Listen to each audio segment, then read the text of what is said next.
Tonight we start the winter talks, as you know. That's why you're here. We've got 3 speakers. The format this year is a little bit going to be a little bit shorter than previous years, because I know people suffer wriggling on their benches or chairs. So, but tonight we've got 3 talks, 2 shorter ones, and then a longer main talk by Matt Girvan.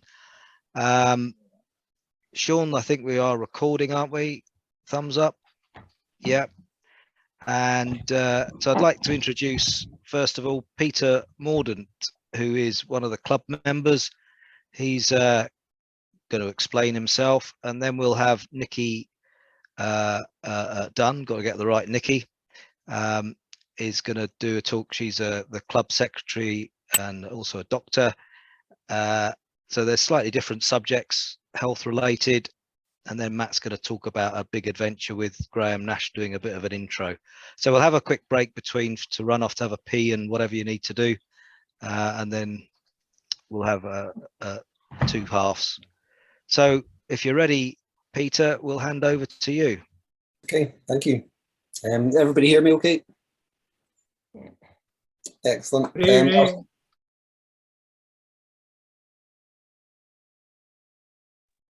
I just got muted. Try again. So yeah, I hadn't. My name's Peter Mordaunt. I was until very recently a massage therapist. And when Mark sent out the email about talks, I thought it might be useful for you guys to get my perspective on it as someone who's not trying to sell you a massage. And if you had any questions, obviously you can ask away at the end, or if you want to ask during, I'm quite happy to take questions if something comes up along the way. But if I think it might be something that I'll cover later on, I'd maybe suggest that we'll catch it as we pick it up. But I'll see if I can share the screen. Like I said, I'll go through the topics that I was going to talk about, and then we can, if there's any questions, we can talk about it at the end.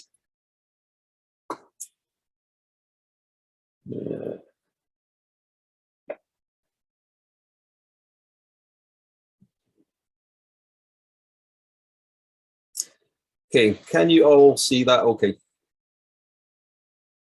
Excellent. So yeah, massage, what's the point? I've always found that runners tend to be a bit more clued up about massage than a lot of other clients, so I might actually be just telling you stuff that you already know, but hopefully it is of some use. What I'm hoping to go through is, what is the point? How does it work?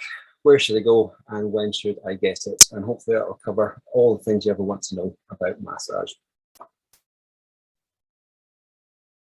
So this keeps putting me on mute. Can you still hear me? Yeah, we can hear you. The first time you got muted, I did it. Just I muted everyone, so apologize for that. But okay, you sound fine. right. So first slide, what is the point? It aids recovery. It makes you aware of areas that are storing tension that you might not otherwise have known about. It lets your body know that you care. I mean, both those things, a lot of people when they get massage, they don't realize that they have tension in certain areas. And that's a good thing. It means that you're not actually at a point where things are breaking down. But it can just sort of help make you aware of bits of your body that are tight, that maybe need a little bit more care and attention. Doing stuff for your body that makes it think that you are trying to help it psychologically, physically, I think there's a link there. It can help prevent the onset of injury, kind of what we're talking about. If you sort of keep things at a level where they are not just about to break down, then you're much less likely to get that sudden twang and know that you've got weeks or months without any running. It can help you train better. I'm going to talk about that in a little bit. You can see these sort of squiggly lines on the other side of the slide. I'm going to try and explain that to you if you don't already know what it means. And yeah, aids recovery. That wasn't a typo. I think that is the main thing that massage actually is good for. As a runner, it's the thing that's going to help you the most, is aiding your recovery and helping your training. So on this slide, I'll try and give you a quick sort of explanation of what's going on. So you have your work capacity is this line here. When you train, your work capacity goes down as you get tired. If you're training perfectly, it'll go down to level and then come back up quite quickly. This is your recovery phase. And you get past your baseline capacity and you actually make improvements. You adapt, you get better at what you're doing. And then ideally, before that adaptation starts to go away, you train again and that continues to go up and you get better and you get fitter. If you train too hard on this green line here, you go down a long way, take much longer to come back up. And sometimes you don't actually get that positive adaptation where you actually improve and get better just because you've knackered yourself so much. And the reason I've got this here is because I think that actually that can help. This is where massage can help. To this point, if you do train too hard, or even if you train just right, if you get massage at the right time, you can help this recovery curve stop this, the fatigue going quite so low and just make it come back up that bit quicker. And that's kind of what we're looking to do with massage, is just aid that recovery. It's a thing that massage for me does the best. It helps your body to recover. As athletes, one of the main things you're trying to do is not get fitter, but technically you are, but actually train your body to be better and quicker at recovering. So anything you can do to help that recovery process can aid your training, particularly if you are trying to do something that you have not done before, your body's not used to, it's harder work, you're asking it to do something it's not used to doing. That is kind of the nature of training, is getting your body to be better at doing something that wasn't so good at before. If you run very consistently, same sort of distances, your recoveries should be pretty good. And in that sort of situation, you probably don't need as much massage as you would if you're training quite hard and doing things that you're asking your body to do that it wouldn't normally do. Hopefully that makes a bit of sense. How does it work? The honest answer is that nobody really knows. If anybody tells you they know exactly what they're doing and why they're doing it and how it's working, then they're either lying or just a bit ignorant to the fact that there is no real science to back up anything in massage. And even a lot of physiotherapy stuff is not strongly backed by science. It's not, there's a big evidence-based movement, but there's a real lack of evidence. What I would say from my own experience is that I think it does work. I think it does make a difference, both from what I've done to clients as a therapist and working on myself as a runner who seems to get every injury you can possibly get. I've definitely felt a difference.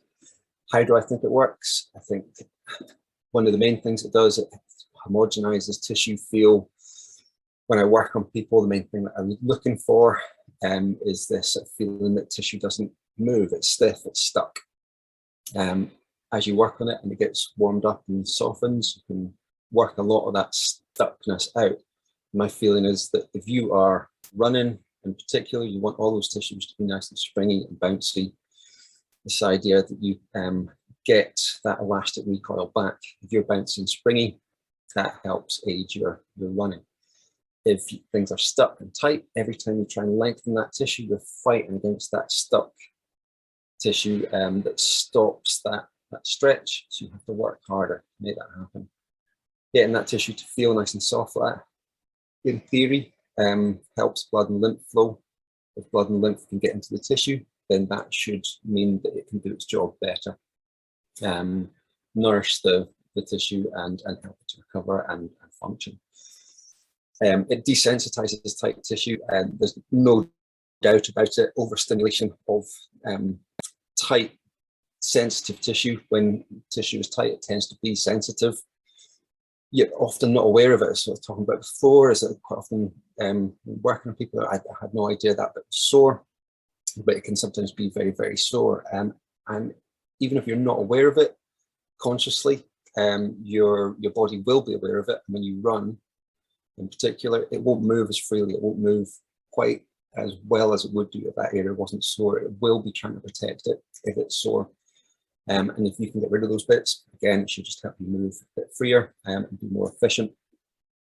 One of the things that I find is very helpful for a lot of people, if they're there, is deactivating trigger points. Again, they tend to be quite sore. They can be quite painful. It's the sort of thing that you can maybe confuse with like a minor tear. Quite a lot of time people think they've maybe had particularly calf muscles. I think there's a little tear in the calf muscle. I find quite often they were actually just trigger points, and particularly if you can do a treatment and it goes away, it's not a tear. It just can't be. Trigger points are the things that can sort of feel a bit like magic. You can have this pain. It's really sore, getting in the way of lots of stuff. If you deactivate that point, it can just be completely gone in one session. It doesn't always happen, but it's the thing that actually sort of can leave, get people thinking that you're magic and you've done some witchcraft on them, and all of a sudden they're better. They do have a habit of coming back, the trigger points, once they're there. Once they've sort of they've been there for a while, your body tends to adapt and change, and it starts to think that that state is normal. So it can be that you need to get more treatment to make that go away and stay away. And I'll talk about this sort of a little bit later on, is that there's stuff that you can do. There's a lot that you can do to help those and make them go away and stay away. Another thing that we do is, even if you're not particularly aware of them being painful, they put pressure on the connective tissue, particularly tendons and joints, by adding sort of strain. And again, it's the idea that tight tissue is tight. It causes more pull and tension in places, and it can sort of focus that particularly around sort of tendons. So if they're left there for a long time, they can sort of contribute to sort of tendinopathies. Injuries I've put down, because a lot of people come and say, I felt something go and need you to fix me. And really, that's not what massage is good for. If you're injured, time is the thing that's going to make you feel better. Definitely do movement that doesn't make it feel worse, but lots of rubbing, particularly early on, it's not a good idea. It's not the time to get massage. Really, you're looking at a week to 2 weeks before you want to do anything much to an injury, and even then it's just going to be quite light work. So to go for an hour's massage, it's not really what your body needs. You can do a little bit of light work and work around it and help stuff, but giving injuries time is better than going for a deep tissue massage. Placebo, I don't know if anybody's seen stuff about placebo, but I mean, it's studies that have been done are really, really interesting. Anything that sort of can convince your body that you're trying to do something helpful to it can produce really quite a strong effect in placebo. And so if you can tune into that and massage helps make you feel better, then it's valid. And with running, it's all about feeling good. If it feels good, it's enjoyable. That's what you want. If you can do something that makes you enjoy your running and make it feel better, then why not? So this bit at the side is what are trigger points. Just very quickly, they're sections of muscle fibers that are mechanically stuck in a shortened position. There's controversy about that. I personally feel that they are there. I can feel them when I'm working on certain people more than others. But you can feel these little nodules, these little knots are there, and that you can see that muscle fibers end up stretched, so you feel these sort of taut bands within the muscle, and I've definitely felt that within muscles. It could be that it's something else. Again, that science isn't there to sort of prove it. If something like that is going on, definitely feel that you can work on these and get that the feeling of those bands to release. Symptoms again are referred pain patterns, and they can really be quite distant. And this sort of, one of the biggest ones is a trigger point in the calf that can give you like jaw pain and headache. So it's not always where you think the pain is that the source is coming from. Causes of trigger points are trauma, overuse and fatigue in particular. So for runners, they're all things that quite often are present in training and performance at times. So you almost certainly will have had a trigger point at some point. The thing about trigger points is, generally speaking, if you keep moving, often that is what will just allow them to dissipate and go away. But there are times where they get stuck, they don't go away on their own, and a bit of manual input can be really helpful. So just sort of wrap up, and quickly sort of go over these last two slides, but where should I go? And this was just sort of say, sports massage is a good sort of place to start if you're a runner.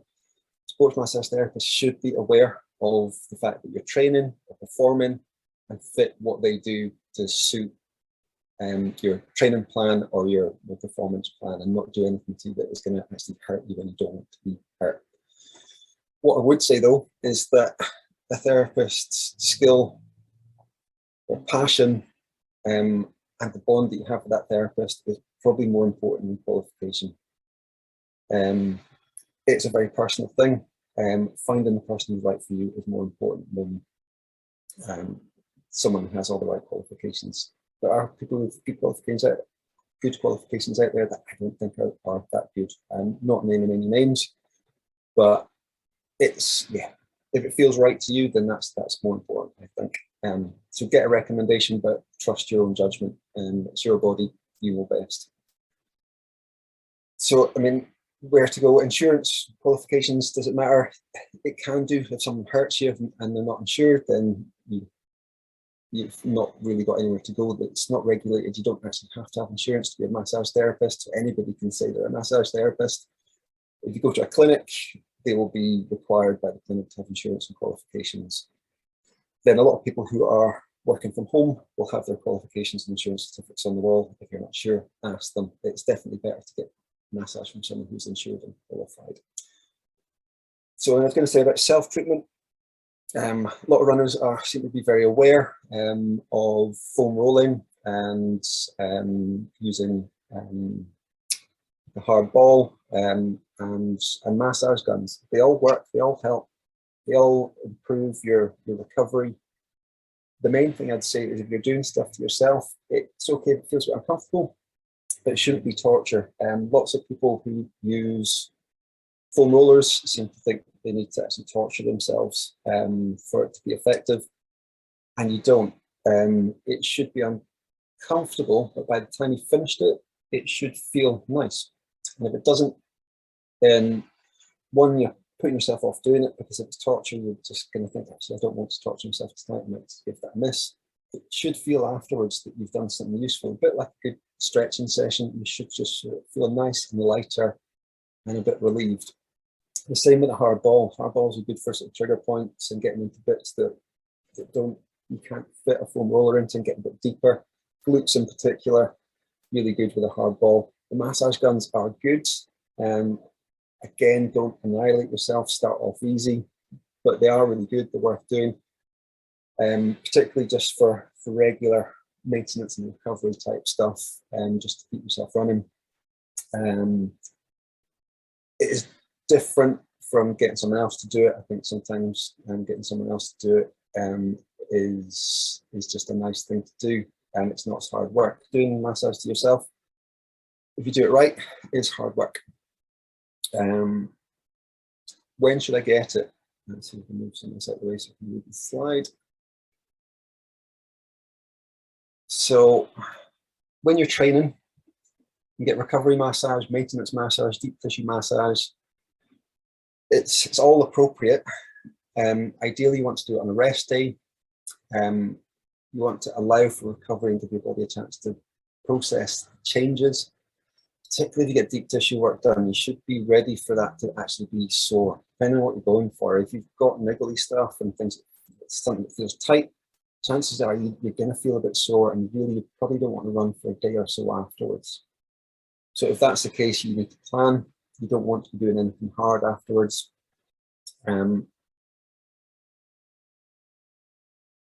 if you're asking more of your body, I was talking about in the beginning without those training curves, when you're sort of running well within yourself and your body can recover and it's used to doing it and it's able to process what you're doing and get back to that starting point nice and quick, probably don't need that much massage. But if you're going to do a crazy run from here to the top of Scotland, you might need to add a bit more massage into your training schedule and plan it in.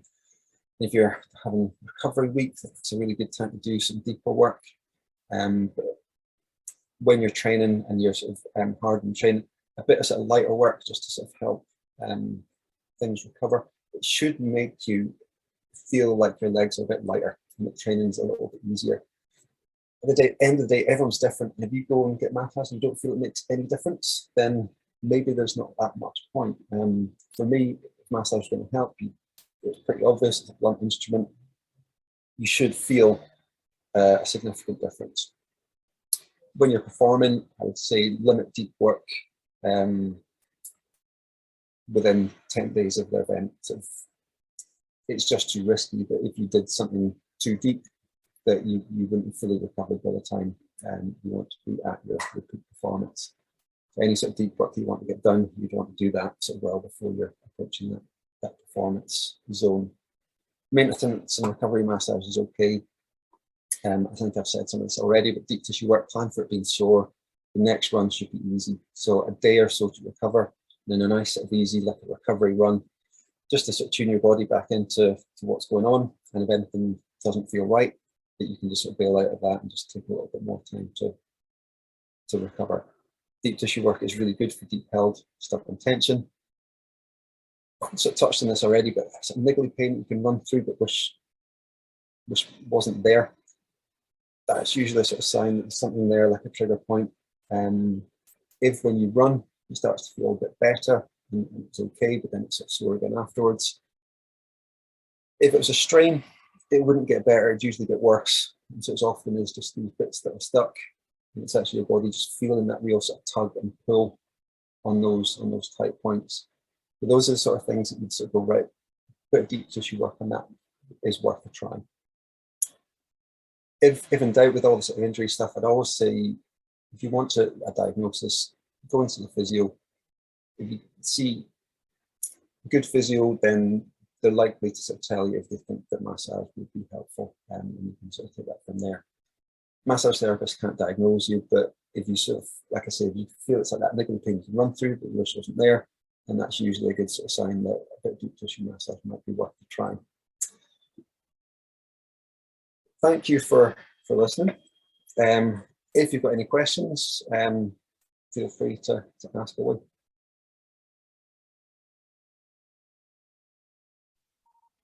Excellent. Thank you very much, Peter. Just from, I don't have a question. All I would say is I have a monthly leg massage from a Bruntsfield located physio, an hour. Well, it's now 40 minutes because of COVID, but anyway, it used to be an hour. And I've been barely able to walk going in and barely able to run when I come out. But that's the barely able to run is just that I'm a rubbish runner. But I would say if you haven't tried this sort of help, it is a good investment. See it as an investment. And I've had massage with Lindsay as well, and it's definitely one of the good ones. Yeah. Any questions for anyone else? You can open your own mic if you want.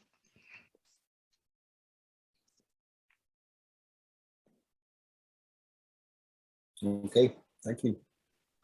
Well, so can you, if I'm live now, I was just wondering, when you do the massage, are you expecting to just massage sort of the legs, or to what degree do you treat it sort of as a whole body thing? Yeah, I mean, good question. I mean, I think it depends from person to person. Generally speaking, if someone's coming in just wanted legs done, I would always try and work on at least the lower back because they're very connected. But I mean, even sort of shoulders. I mean, if you're running freely, your shoulders need to be free as well. You'd always expect therapists to sort of go through that sort of stuff with you. But then it's about using sort of time to sort of get the most benefit.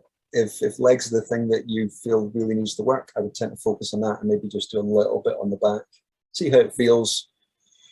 And if it felt like there's lots of stuff in there, then maybe do a bit more on that next time and sort of deal with that. But I mean, I think you're right. I think it doesn't, nothing sort of works in isolation. It is all connected. It's sort of if there's key things, you tend to focus on those and make sure that you address those, and then look, once those things are under control, to sort of spread out what you're doing. As you work on things tend to get softer. It shouldn't just go rock solid again. The next time you shouldn't have to do as much work on a tight area, and you can sort of spread out and do a bit more. So I mean, yeah, I would say as a therapist, you should be looking to be sort of holistic about it and sort of look for other possibilities. Like I say, often it's not the area that's sore that is the problem, it's somewhere else. And so you're sort of looking to sort of check everything really and just get a feeling of what's going on in someone's body. And that's why it can be good to find a therapist that you like and that gets to know your body, and which areas. Different people tend to have different areas that get tight, and so your therapist should start to pick up on that and get to know what needs done. Right, yeah, thanks. I realise in this situation you don't get much feedback from the other person, so you are saying things that I could certainly go along with. The bit like with Mark, the one experience of post-run massage I had was from a woman that helped with the Scottish rugby team, and I couldn't believe how much difference it was of what it hurt. You know, after doing a run, it hurt or it was sore. When she finished, you know, that was just 15 minutes, and I could actually walk a lot more easily. I've never had that experience before. Yeah. That wasn't Morel by any chance, was it? It was a few years ago. I'm afraid I can't remember who it was. Okay, well, look, thank you very much, Peter. I think we're going to park questions. If anyone has any more, you can post them in the. We're going to move to Nikki Dunn, who can give her a bit of intro on herself. I think for some of the older and more experienced people, you might look at this subject and sort of at risk of yawning, but I would just say to everyone, it might not be you that has it. It might be someone you're with or someone you come across on the hill. So I think a useful reminder all the time of this subject is very helpful to hill runners, for yourself, but also for anyone you come across. So if you're ready, Nikki, we'll go over to you, please. Thank you. Can everyone hear me? So I'm going to do a bit of a Chris Whitty here and just do next slide, please, because my internet connection's not the best. But what I'm going to do is just quickly talk about hypothermia. And as Mark says, I'm sure a lot of people know this, but it's just useful just to kind of recap on things and refresh people's awareness of it. It's one of these things that if it's not at the forefront of your mind, you might not recognize the symptoms all that early. So at this time of year particularly, it's worth I think just a bit of a recap. So, and if you've got any questions, just ask me at the end. First slide, please. So what I'm going to do is just talk a bit about hypothermia, what symptoms to watch out for, the things that make us as hill runners particularly vulnerable, and how to prevent it happening. If it does happen, how to treat it, and just going to give a case that kind of illustrates how easily people can become hypothermic. Next slide, please. So what is hypothermia? It's basically what happens if the ability of the body to generate heat is outstripped by the body losing heat. Next slide, please.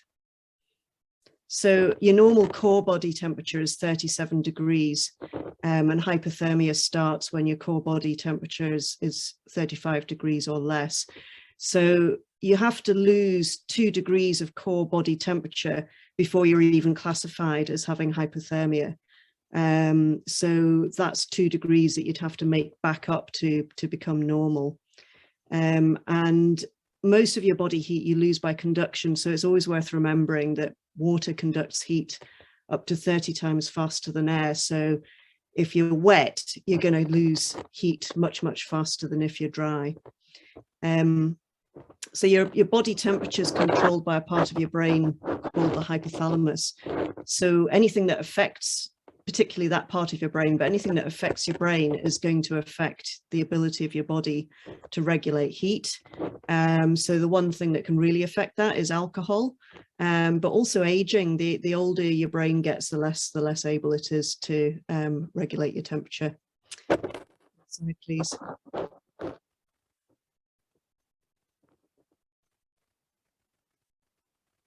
So mild hypothermia is a little bit of a misnomer, I think.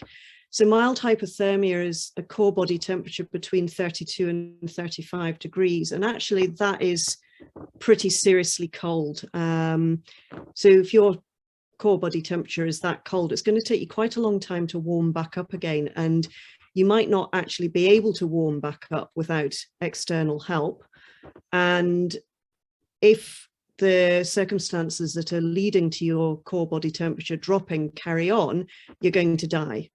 So, you know, mild hypothermia is actually potentially very, very seriously and needs to be taken very, very seriously. So when your core body temperature drops, what your brain does, your hypothalamus basically tries to warm you back up again. And the first thing it does is starts you shivering. So if you're shivering, then you are hypothermic. Your body temperature's already dropped enough that you're in the early stages of hypothermia. And if your body runs out of energy, then you stop shivering and you're going to get even colder. The other thing that can happen relatively early in hypothermia is confusion, mild confusion, poor decision making. You're also going to feel sick, you might feel hungry, you might feel tired. If it's arrested and corrected, then you can expect to make a full recovery from mild hypothermia. But just bear in mind that the sort of the confusion and the poor decision making are quite early features. So if you're on your own, the poor decision making could lead to you not correcting your own hypothermia. And that's a really important thing to be on the lookout for. So if you're out running with someone that you like, they're a nice person, and they suddenly start behaving like a bit of a wanker, then it might actually be that they're a wee bit hypothermic. And the important thing is, don't go running with somebody that's already a bit of a wanker, because then you won't be able to find out if they're becoming hypothermic. But it's just that, you know, if somebody's just, they're acting a bit combative, they're being a bit of an idiot, you know, you sort of say, God, you're shaking a bit, you're shivering, do you want to put your jacket on? And they go, oh, don't be a twat. Or, you know, it's that sort of just being aware that somebody's acting a little bit out of the ordinary, not sort of taking on your useful, friendly advice. And that could be a sign of hypothermia. Next slide, please. So if you don't stop the causes of hypothermia, you will then progress through the mild stages into moderate to severe hypothermia. And this is pretty dangerous territory. So it's easy to die. If you've got moderate to severe hypothermia, it's easy to die.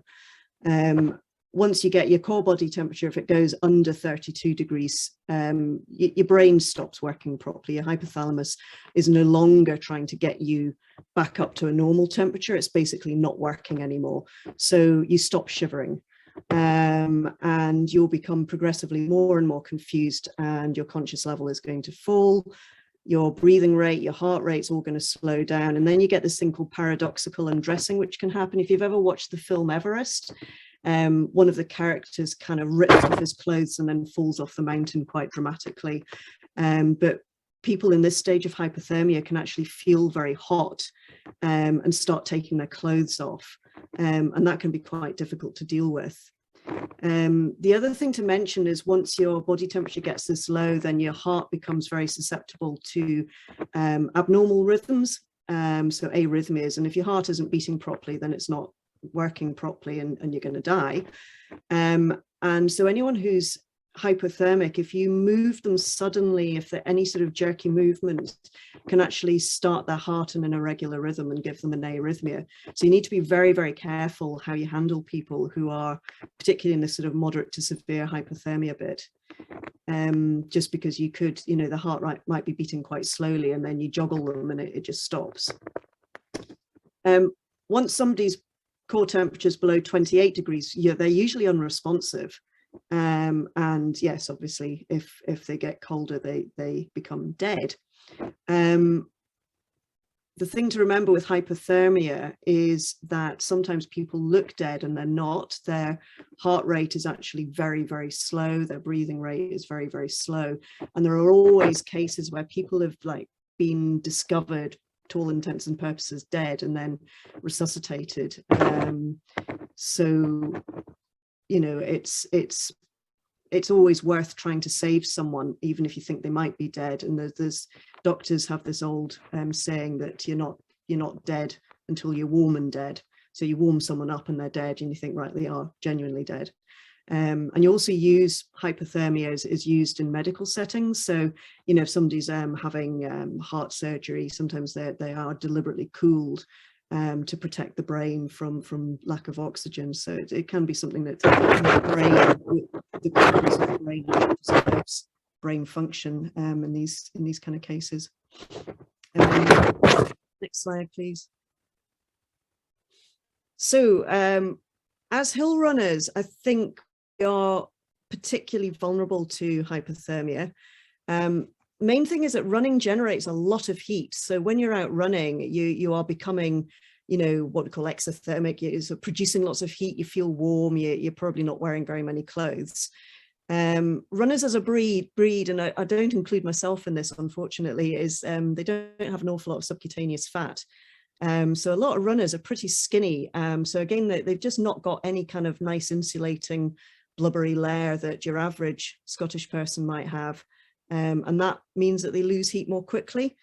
So all that means that if you're out running and then you stop, you will suddenly and quite dramatically lose heat. And it's not that uncommon to actually have people developing hypothermia after a hill race.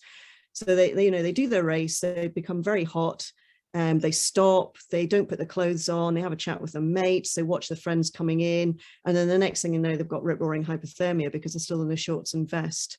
And there have been, you know, there was that ultra race relatively recently in China where lots of people died because they were just running up some hillside in shorts and vests, and then suddenly it started hailing, and none of them had any kit, and there were several deaths.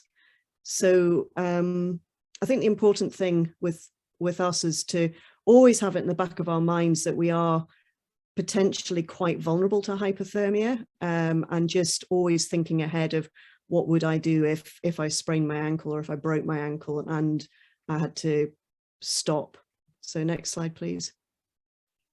So if you haven't already done it, watch this video. If you just Google hypothermia runners, trail running Scotland, they did this really, really good video where they had 3 guys basically went for a run and then stopped and sat down, and it wasn't that cold, it was about 13 degrees, but it was a bit windy and a bit wet, and then they just filmed them, and one of them was just in his running gear, one person had race safety gear, and one person had more than race safety gear. He had a bivvy bag and he had quite a lot of stuff with him, and it's really interesting just watching the 3 of them become progressively hypothermic, particularly the guy just in normal running gear got very hypothermic very fast.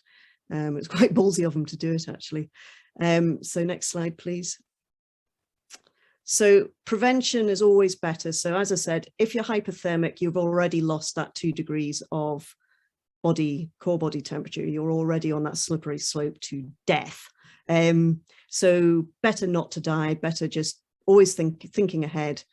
So just being aware of the risks, what's going to make you hypothermic, and always think in the back of your mind, I might get injured. If I got injured and had to sit and wait for mountain rescue, do I have enough kit with me to survive that? Because sometimes people survive injuries and then die waiting for mountain rescue just because of exposure. And it can take several hours to get. We even noticed from the skyline, it took a while to extract the chap who injured himself, and that was fairly close to help. So you could be stuck out on the hill for 6 hours plus waiting for mountain rescue to get to you. So have you got enough stuff on you that you could stay relatively warm? Keep an eye on your companions. How are they behaving? Are they shivering? You know, what are they like? And basically try and anticipate something that's going to make you cold and put extra layers on before you get cold. It's better to put something on rather than react to the fact that you are becoming cold. And I think Mark Hartree and myself would always say it's these bothy shelters, the Bivvy Shelters, are absolute lifesavers. They will keep you warmer than virtually anything else out in the hill. I did a wilderness medicine course, and we would go to a casualty and then put a bothy shelter over us and the casualty, and it was amazing, you know, the difference. We're doing this up in the Cairngorms, and you know, you'd immediately find the temperature would start to rise inside there, and everybody was more comfortable. You were more comfortable as a rescuer. So, you know, it's not just you that might get hypothermic. It's, you know, if your companions stop and try and help you, they're going to get hypothermic. But if you put a bivvy shelter over you, and they're pretty lightweight, that could save your life. So next slide, please. So the treatment really is get somebody dry and get somebody warm. If they're wearing wet clothes, get dry clothes on. If you don't have dry clothes, put something between their skin and the wet clothes. So, you know, if you've got your foil blanket or anything, just get that shoved up under the wet clothes. Remember that wool keeps you warm even if it's wet. So that's really quite a good thing to have in the winter. Then careful rewarming, and again, if you're out in the hills, this is going to be difficult, but it's dry clothes, heated blankets, warm drinks. Be careful if you're moving someone because of that risk of the abnormal heart rhythm. And as I said, if somebody's severe, do resuscitate them. So if you feel competent to do that. Next slide, please. So I'm just going to talk very briefly just about a sort of slightly hypothetical case, but just remember that there's this Swiss cheese model of accidents if you've not come across it. So adverse events happen usually due to a series of relatively small mistakes. And if you line up slices of Swiss cheese with the holes, if the holes are big, you're more likely to go through each successive hole and then end up with an adverse outcome.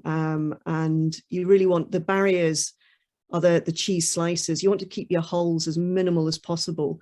And quite often when there's been some kind of accident, you can usually see the series of little errors that have gone on that have led to that, particularly the Everest film, which is one of my favorite films. I watch it over and over, and you sort of sit there going, oh, you shouldn't be doing that. Oh, that's not going to end well. Next slide, please. So it's a case study. It's slightly hypothetical, slightly based on a real event. But it's a case where you get a very fit, very experienced hell runner, goes out for a run and dies of hypothermia. So I think virtually every single one of us, potentially this could happen to us. And it's not something you'd expect. You don't really expect to just go out for a run and end up dying of hypothermia. But I think this case shows that how easily it could happen. Next slide, please. So in this case, the coroner said that the chap had meticulously prepared for the run. So they'd gone on their own, but let somebody know where they were going, what route they were intending to take, and what their ETA was to finish. Daylight was a bit limited, but there was enough to complete the route. Had a route marked, you know, had the route on their phone. Had a waterproof jacket with them. I'm not convinced I would call that meticulously prepared, but they had prepared. Next slide, please. But it kind of illustrates this sort of Swiss cheese thing. So the first hole in the Swiss cheeses are on their own. So immediately that puts you at risk. If you go out for a run by yourself, you are taking a small but significant risk, particularly if the weather is bad or whatever. And in this case, the weather was unexpectedly poor. It was very cold on tops, -11 with wind chill and raining, poor visibility. Although they had waterproofs, they didn't have a lot of spare warm clothing, no backup navigation. And remember, your phone battery drains very, very fast when it's cold. So if you're relying on navigation by your phone might run out of battery. And if you don't have a map and compass with you, then again, that's another small error that can just sort of add up. Got dark at 6 o'clock, didn't have a head torch. Again, if you're using the torch on your phone, that's going to chew up your battery. Next slide, please. I think that's the end anyway. So yeah, that didn't have a good outcome, but it just shows how easily things can go wrong. So Basically, to summarize, so mild hypothermia is serious. It can lead to death. If you're shivering, that means you are already hypothermic. So plan ahead, look after your friends, and be assertive. If you think that they actually could be hypothermic, be assertive with them and get them to put something on, have a warm drink, etc. Thank you.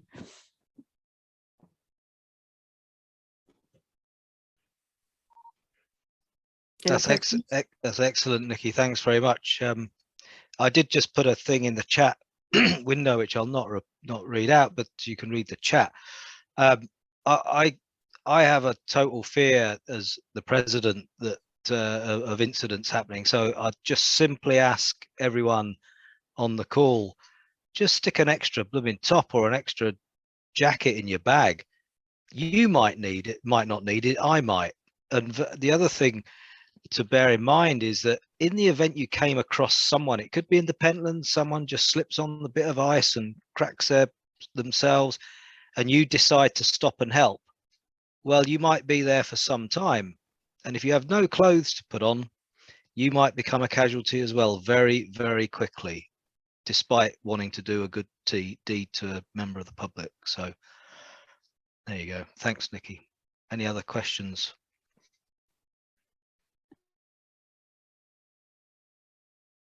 Dawn? Oh, hold on. You need to unmute yourself, Dawn. Sorry. Thanks. Hi, Nikki. Nice to hear your talk again. It's always a really good refresher. Thank you very much. Is there a point when, if you give somebody a hot drink, that it's dangerous to give them a hot drink? Yeah, if somebody's kind of getting into the moderate hypothermic stages, then their swallow reflex is a bit impaired. So yeah, if you gave them a hot drink, they might aspirate, and then you just add to it by giving them an aspiration pneumonia on top of the hypothermia. So, you know, there needs to be somebody who's fairly, you know, the conscious and relatively with it, that they're not going to choke. So yeah, don't give them a hot drink if they're really, you know, if you're having to open their mouth and start pouring hot drink down them, that is not a good time to be giving them a hot drink. So there's no, so thank you for that. But there isn't a point where that heat is too much for them, you know, that, you know, you're saying about warm them up slowly. So you can give them a hot drink at any point. It's more about the danger of aspiration you've got to be careful with. Yeah, yeah. I mean, it's kind of about sort of passive rewarming. You know, really in a way, what you're wanting to do is get their body to generate the heat to get back up. And you don't, in a perfect world, you don't want too much heat to go out to their extremities, then they can get a sort of after drop. So a hot drink's quite good because it kind of warms them more from inside, as opposed to if you, you know, put somebody in front of a fire and they vasodilate, then all their warm blood goes out to their extremities, and their extremities might be cold. So the blood cools, goes back into their central area, and then they get the after drop, which I think most people who swim would be quite familiar with that. Mm-hmm. Mm-hmm. Yeah. Okay. Thank you.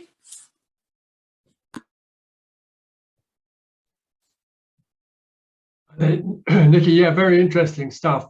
Slightly scary, but in terms of measurement, I measure stuff, or did as a profession, and I'm curious about measuring your core temperature. Are these things that you stick in the ear a sort of reasonable way to actually find out? No, you need a rectal thermometer. Oh, okay, that's a bit tricky.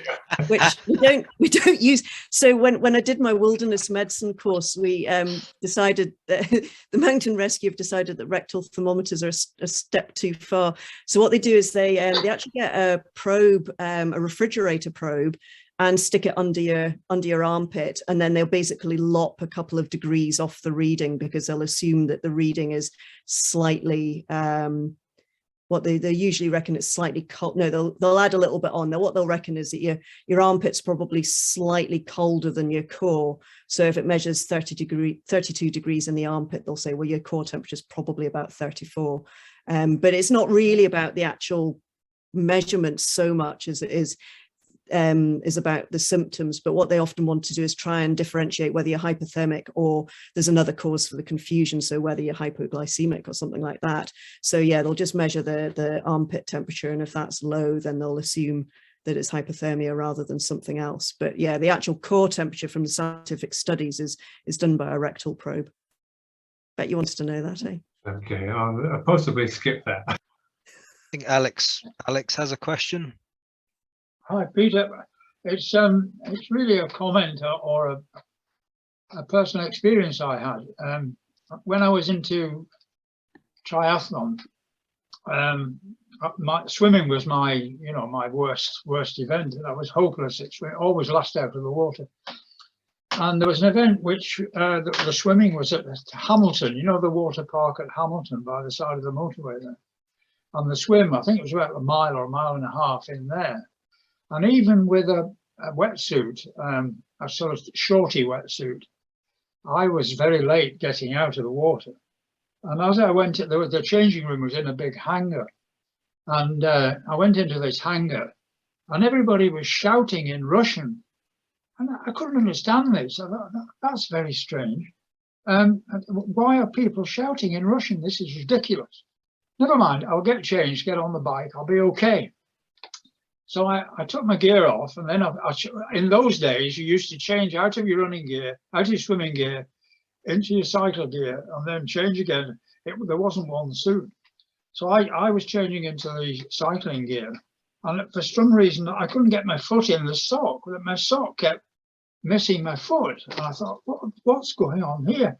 This is ridiculous. Anyway, I was staggering about and couldn't get my arm in the shirt. And I just couldn't, I couldn't understand what was happening, but I kept on anyway.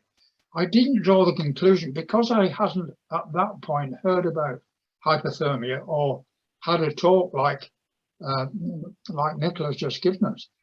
I didn't know what was happening. I was totally confused. And then the organizer came. I was very late, of course. I was the last person out. And the organizer came up to me and got me hold of me by the shoulders, and he said, "I think you should retire." I said, no, I'll be all right. I'll be all right. Well, once I'm on the bike, I'll warm up. I'll be fine. He said, "No, you misunderstand me. You are retiring." And they stuck me in a wheelchair and wrapped me up in lots of blankets and with hot water bottles. And then I started shivering uncontrollably with an amplitude of about this, my hand. I was really shivering. It took about 3/4 of an hour to come round. And it was a solitary experience, I can tell you. But the thing that Nicola talked about, being irrational and your brain isn't working properly and so on. And I must have been in the very, very mild range of hypothermia. And that's what happened to me. And of course, I've heard of these. There have been a few accidents, certainly in England with the FRA, with runners going off route and getting lost and dying of hypothermia, and usually of hypothermia. So I think to be aware of this, I would say, is really, really important. And Nicola has given us such thank you, Nicola, a really good summary of what's happening here.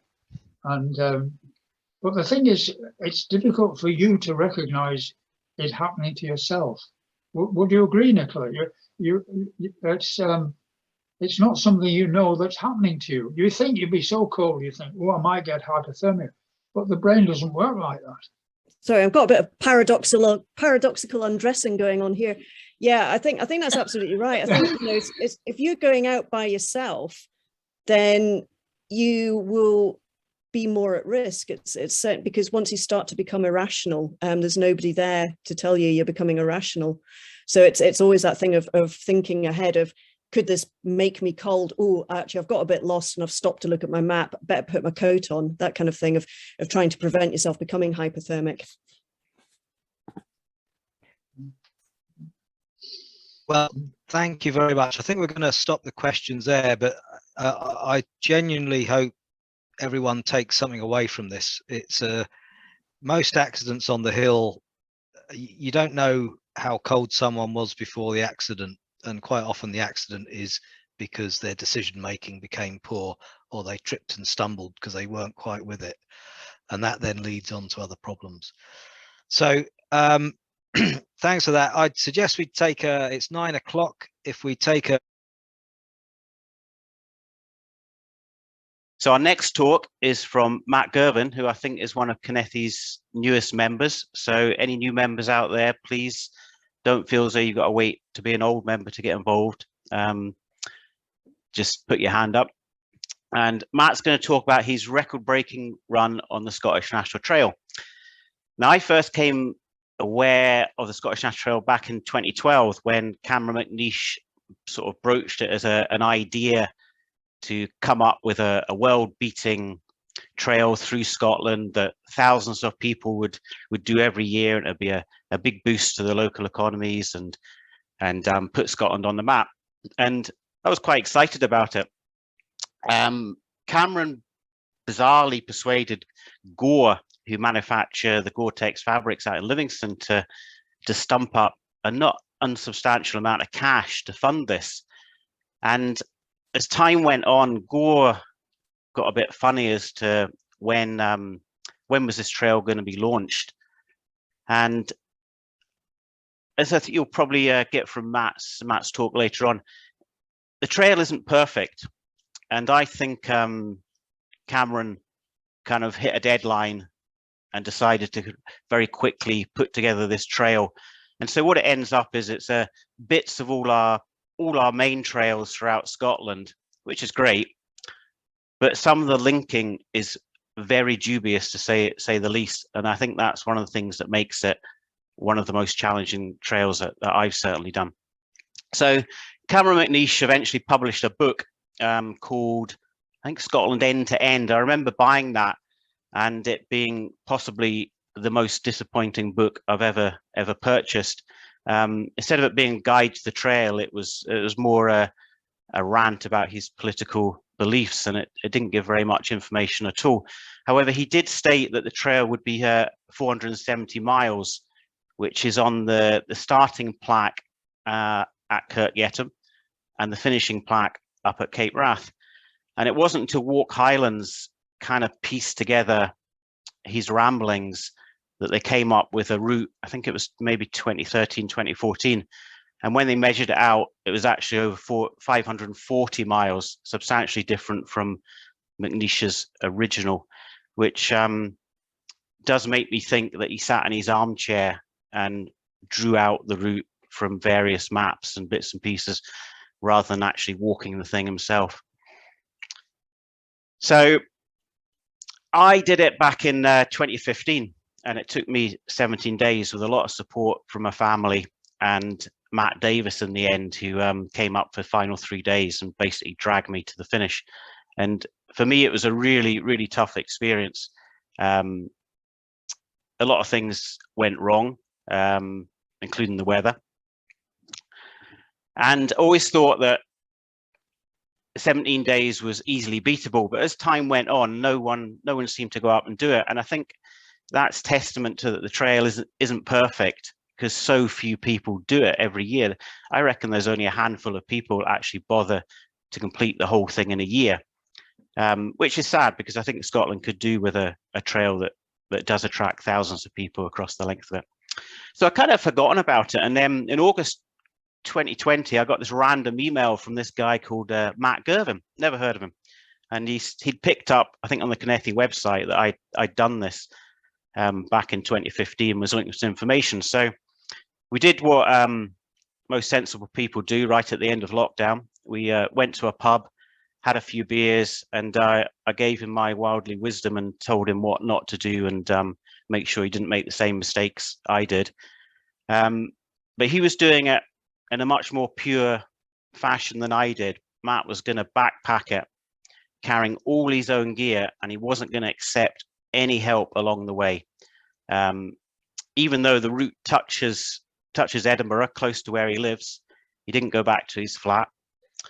And as a footnote, the only reason actually it comes into Edinburgh was it was officially opened in 2012 by a chap called Alex Salmond. He was originally supposed to go down to the start to open it, but he didn't want to spend too much time away from Butte House, his residence, because he had other activities that he'd rather be pursuing them. Anyway, so just before I introduce Matt, please donate if you'd enjoyed his talk. If you haven't enjoyed the talks, donate anyway. And also, if Matt doesn't mention it, he has made an excellent film called Dawn to Dusk, which is on his YouTube channel. We'll put the link up there in the box, and please subscribe to his channel down here. So without further ado, Matt, are you ready? I sure am. Let me You're right. just share my screen. Go for it. Well, yeah, geez. Thanks very much for Graham for that colourful introduction, as always. And thanks everyone for having me this evening. It's been a long time coming. I've been in Edinburgh 2 years, and I can finally say that I've joined Carnethy, which is actually my first ever running club. So I hope that's an honour for us both. A special shout out to, I think, Ian and Sally Cross are in the audience there somewhere. I actually bumped into Ian and Sally at the Kendall Mountain Festival a few months ago, and they managed to both twist my arm into giving this talk and give me a gentle prod to join the club. So I guess that's been a success on both fronts.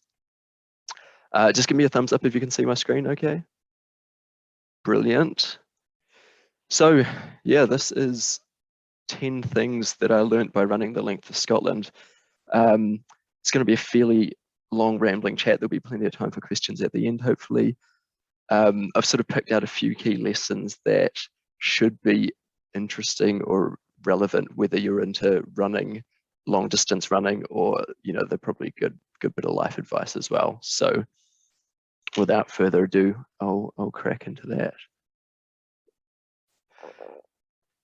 And what I'll do is I'll flip it on its head and start at the end, as some good stories do.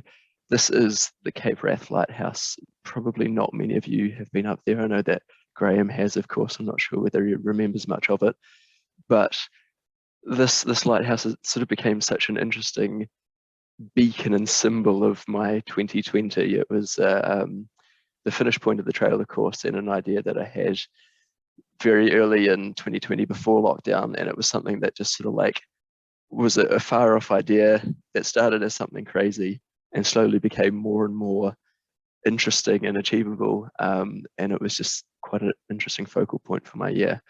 But yeah, if you haven't been up to Cape Wrath, I'd definitely recommend it at some point. It feels like about the most remote part of Scotland, the far northwestern tip of the mainland, and it may as well be an island because it's very hard to get to and from, and I'll paint that picture a bit more later on. So Graham, I think, summarised it very nicely, but just in a few bullet points, the Scottish National Trail. I'm from down under, so I work in kilometres, 864 kilometres, or around about 537 miles. It's got about 10,000 metres of elevation gain, which sounds like a lot, but actually for a trail that long, it's not a heck of a lot. It doesn't go up and over Munros, it sort of winds through the glens and valleys and things.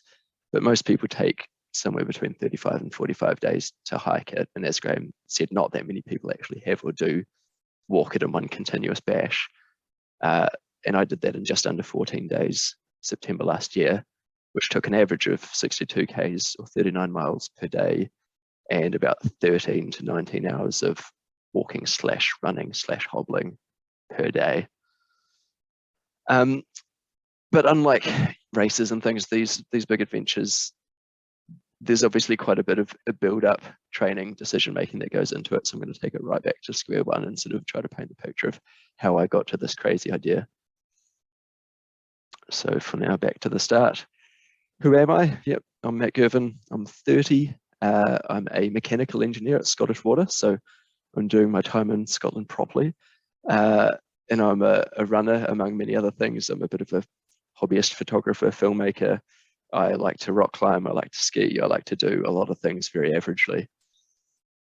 But as you can tell, despite the very Scottish name, I'm not from around here. I'm from a faraway place called New Zealand. It's about 18,000 kilometres and well over 24 hours on a plane to get there. And that's assuming that you can get a spot in the hotel quarantine system at the moment, which, let me tell you, is an absolute farce. But that's another story. I grew up in a town on the west coast of the North Island. It's called New Plymouth. And then I went down to Christchurch, which is in the south, which is where all of our lovely mountains are, for a few years to study engineering. And in more recent years, I lived and worked up in Auckland. I'm only touching on this briefly just to put in a sales pitch for New Plymouth, which I think is one of the most beautiful cities in the world. And I feel like I kind of missed a trick because it's also one of the most amazing outdoors cities in the world in terms of access to this beautiful conical mountain there, the coast, the foreshore.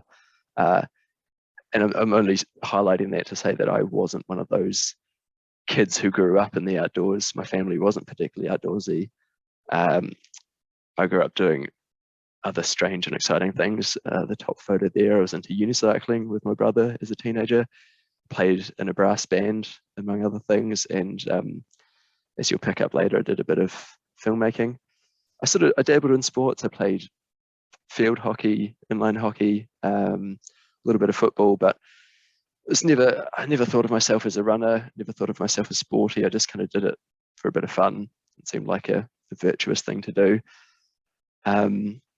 It wasn't until I went down to the South Island, where all of our mountains are, that I started to dabble in a bit of rock climbing, or sort of hanging around on ropes, as it more often is, a bit of hiking or tramping, as we call it down south, and a little bit of running. So running has sort of been an on and off journey over 10-ish years. For most of those years, I would train and run maybe one race per year and spend 1 or 2 months training at the last minute. I would hate the race. I'd spend the next 3 months hating running entirely and take a long time to build back up to feeling like putting the shoes back on. So it was quite a cyclical thing. And I would love and hate it, but mostly kind of hated it, to be honest. Anyway, fast forward a few years, I did what many young Kiwis do, and we come and do a stint in the UK, because you can get a visa, you can work in Europe, you can speak English, but you can travel Europe and see part of the world because it's so far to come from New Zealand. So you sort of do all of it in one big go. But most of my friends are down in London for obvious reasons. That didn't really appeal to me. I spent the best part of the first half of 2019 sort of hiking my way around Europe, including Ireland, Scotland, Spain, Slovenia, and really kind of fell in love with Edinburgh on my brief week or two here. I hiked the West Highland Way as well, and figured that would probably be quite a cool place to come and spend my my youth mobility visa, as they call it. So I turned up in Edinburgh with my big backpack, the 1st of August 2019. So I got the full Fringe Festival experience. I was more or less broke. I was looking for work. I was trying to go to as many free shows as I could, and there was really nothing else to do. So I just did a lot of running. At that point, I was training for the Amsterdam Marathon, which was in October. It was sort of a nice something to set my sights on while I was going to job interviews and things. And I was sort of starting to get quite fit. Obviously, I had a bit of time on my hands. I was starting to kind of really enjoy the rhythm of running for the first time in a long time. And here you can see me at the end of the Scottish half marathon that went along the waterfront. So that was, I think that was the day after my birthday in September 2019. And very happy I got a personal best that day. I was feeling good. It's about a month out from Amsterdam. But you can see that kind of, that naive smile. They were simpler times. We didn't really know what was coming for us. And I think that's lesson number 1 of 10 is you can't plan for everything. And that was kind of a strong theme through my hike as well. But more on that in a bit. So obviously what I mean by that is number 1, we all know COVID on the right there, but also I got an injury. I got out of bed the next morning after that race, and even though I felt totally fine after the half marathon, I could hardly walk. I had this really sharp pain coming from my shin, and I'd had shin splints before, but this was definitely on a whole different level. So being, I don't know, young and stupid and not having much left in my savings at that point, I wasn't smart enough to go to a physio. I just kind of waited and saw how it played out. I talked to friends. I got advice off the internet and tried to cobble together what was pretty clear in the end, that it was a bone stress injury or a stress fracture in my shin. And that's something you can't take very lightly. So having arrived in this new city, having finally sort of got a job and a flat and figured things out, and relied on running so much to take me through a very transitional phase, running was suddenly absolutely off the table. So I'm going to paint the picture of a very slow build up and recovery. I had 6 weeks off running altogether, which was very tough at that point, because for the first time in forever, I'd actually learned to enjoy running. And then I took things painfully slowly. I was doing sort of 1 mile walk runs around the meadows a couple of times a week. So my weekly mileage was literally 5 or 6 kilometers a week, and then adding 10 or 15% to that every week. But I was able to be just so disciplined, because I'd learned to love running so much that I missed it so much that every week that I wasn't adding on my 10 or 15% was another bit of running that I couldn't be doing the following week. So despite a couple of blips here and there, I had a few months of just very, very disciplined, dedicated build up. And by Christmas 2019, I was finally back at the point running about 30 Ks a week that I actually felt like I was doing what I wanted to be doing and enjoying it. And I had that enjoyment and I had that strength to carry it on. So I just kept on building that. And again, apart from a couple of blips, by March, April last year, I was running, 50 Ks a week, which by my standards at the time was pretty high mileage, but I was feeling so sustained and so balanced with it. As we all know, the end of March, lockdown struck us, and suddenly there was almost nothing else to do. I couldn't go hiking up in the Highlands. I couldn't go rock climbing at the gym. I couldn't go skiing. So I just really focused all my efforts on running entirely and totally binged on that. And that's where my curve just totally skyrocketed. Within a couple of months, I was at, close to 140, 150 kilometers a week, but I was loving it. I was just totally enjoying every single run. I'd finally found a flat in a job and was enjoying where I was at with life, but was totally happy having kind of the distractions of a busy normal life stripped back to the simplicity of running by lockdown. And that takes me to, I think it's lesson number 2, a gradual build up is a beautiful thing, and it's not something that we always get time for with last minute training for events, and it's certainly nothing that I'd had before. But not only was I running more and further and faster than I ever had before, it felt so sustainable. And I just totally built up to that from scratch over 6 months. I was injury free. I just felt on top of the world. There was nothing else to do. So I just started experimenting and exploring Edinburgh. It was around that time, early last year, that I first stumbled across a blog about the Scottish National Trail. And I thought, that sounds like it ties together a lot of the highlights reel really of Scottish trails. You've got the West Highland Way, you've got parts of the Cairngorms, you've got the Cape Wrath Trail. If I'm only going to be in the UK for a few years, I'd love to hike that at some point. But it looks like it takes 6, 7, 8 weeks. I'm never going to find time for that. It's probably not going to happen. Sort of pushed that to the back of my memory, to the back of my mind, to be honest. And just carried on exploring, experimenting around Edinburgh, building the mileage up, doing overnight hikes in the Pentlands and that sort of thing. But the idea kind of kept coming back. You're in that echo chamber of lockdown. You're not really getting that full sense of reality. And I thought I don't have 6 or 7 or 8 weeks for it, but I wonder if I could walk or run it in 2 or 3. I wonder if that's possible. And it sounded so absurd, so stupid that I didn't tell anybody for about 6 months. I got Cameron McNeish's book that Graham hinted at. I think I've still got my copy here. It's probably blurred out. As Graham pointed out, it's not actually that helpful. It's got some very pretty pictures and stuff and some great stories, but it's not really a how-to guide for the National Trail.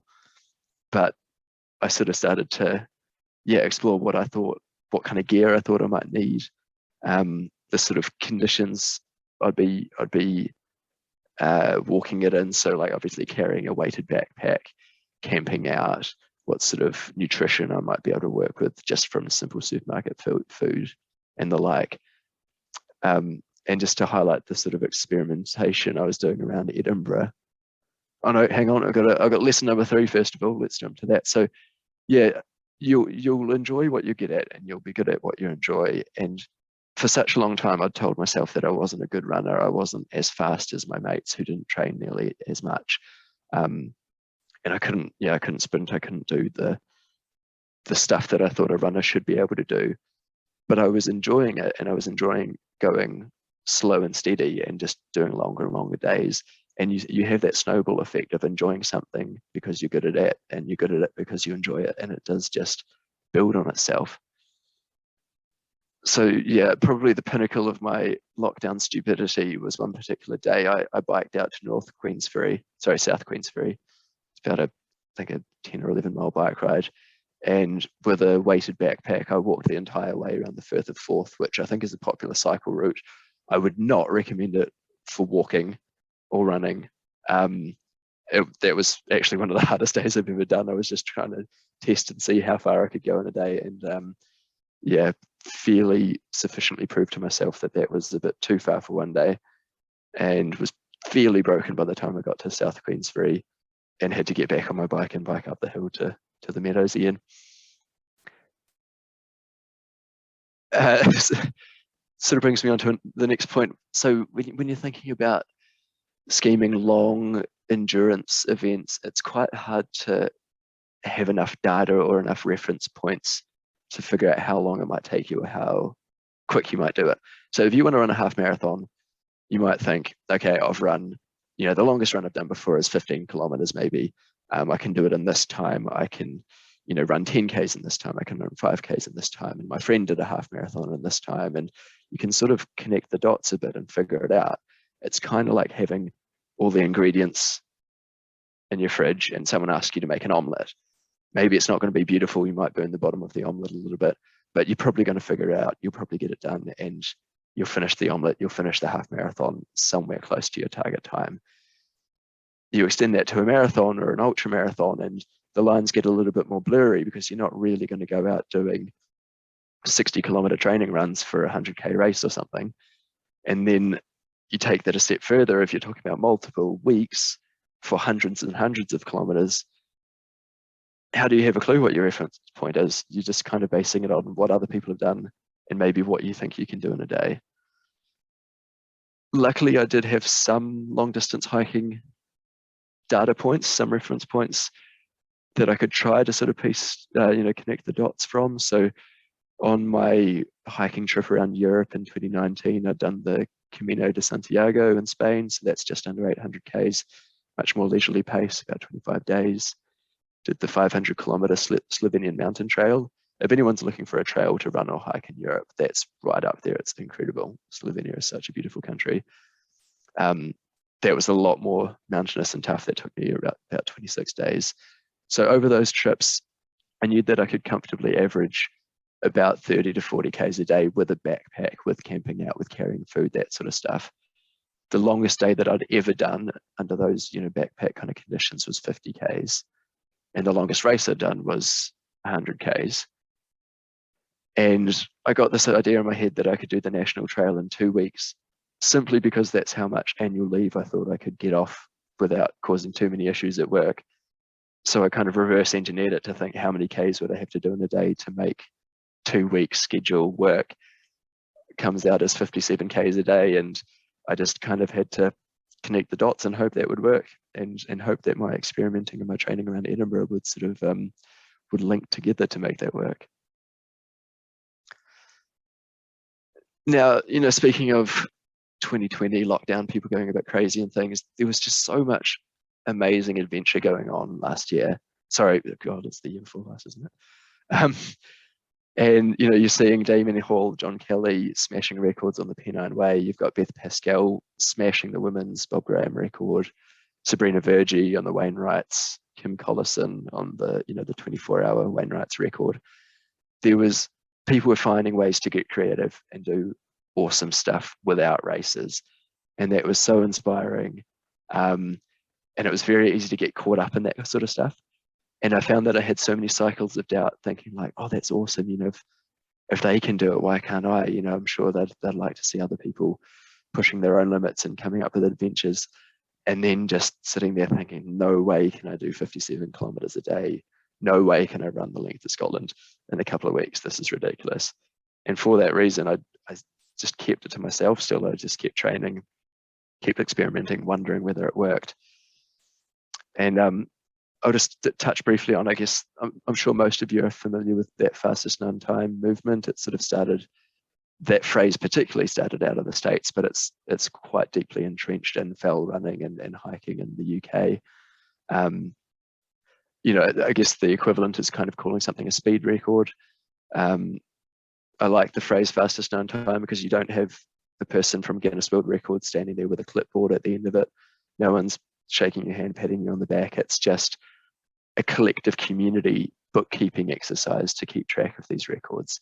And if you haven't had a look, the website fastestknowntime.com is a really great resource for seeing what trails are out there, who's doing records currently. And you don't have to go to break a record for that resource to be great. It's just a really interesting place to look. And if you're traveling to another country or you want an idea of a cool longish trail to do in the UK or abroad, it's a really good focal point for that. And I definitely recommend their podcast as well. It's got some great resources from amazing runners around the world. The ultimate test, August 2020, I caught a bus down to Keswick with a bunch of Kiwi mates and we thought we'd have a crack at the Bob Graham round. I'm sure most of you are relatively familiar with it. Many of you have probably done and succeeded at it. Hats off to you because it is a real bastard. We were doing it in true classic Kiwi winging it kind of style. We'd been down for one recce weekend, so we were familiar with about 2/3 of the course. 5 of us were having an attempt at it, so that wasn't one runner and 4 paces. That was all 5 of us contending and having a go and trying our luck. And none of us had been to the lakes more than once before, so we were quite unfamiliar with the territory. We rated our chances at I think about 15% that we'd get even just one person around. We were fairly realistic about that. But somehow, against all odds, a few of the boys did drop out for various reasons. But we got so lucky, we had incredible weather. We managed to tag on the back of another crew who were going around and were very hospitable and let us basically follow them for part of leg 3 when we were absolutely dying, falling way behind schedule and basically giving up hope on getting it done. And in the end, in about, I think it's 23 hours, 39 odd minutes, myself and my friend Michael Mitchell made it back to the Moot Hall in Keswick, collected our pint and became, I think we were the 4th and 5th New Zealanders to complete the round. Completely against our expectations.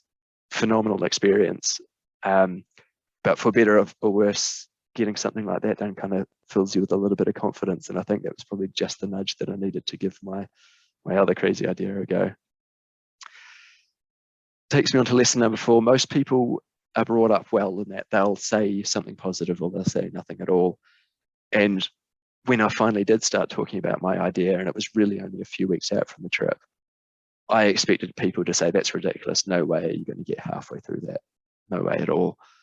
But not a single person, friends, family, colleagues, other runners, other non-runners, everyone thought like, that's awesome, mate. Honestly, if you want to give it a go, you'll have an adventure. Whether or not you succeed, it'll be a great time. So lesson to myself there is, don't be shy about these things. Share the word, ask questions of people, get advice. And I was glad that I did at least seek the advice of one particular man. While I was looking for not previous records as such, but just any evidence of anyone having run this trail in in like a running time, basically, happened to stumble across this short paragraph on the Carnethy website. Was all the evidence I could find of Graham's big adventure. So I managed to track down Graham's email address through, I can't actually remember who in the club, pinged him an email out of the blue, and as he said, we met up for a pint at a pub. Graham was incredibly helpful. I think probably after kind of sizing me up a little bit and seeing whether he thought I was up to the task. He shared all of his maps with me, he shared all sorts of advice, and Graham was also both before but also during the trip was an incredible resource. I think almost every second day Graham was sending me texts of the weather updates, and his 2 consistent messages were, look after your feet and eat as much as you possibly can because you'll need it. So yeah, hats off to Graham. I definitely couldn't have done that without you. So point number 5, there comes a point with these sorts of things and these crazy ideas where the fear of failure actually gets outweighed by the curiosity of what could be done. So I was so scared of failing and not making it, and that's why I hadn't been telling people.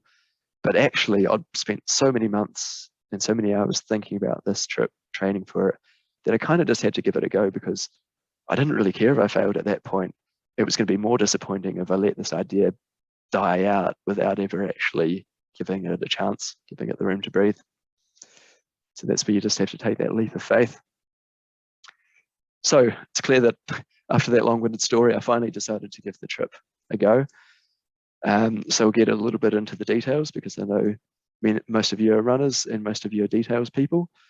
The gear itself, as Graham mentioned, I was self-supported during this trip, so I was carrying all my own stuff, but in kind of a through hiking style. I could, buy food from a supermarket. I could stay at, pay for a hotel.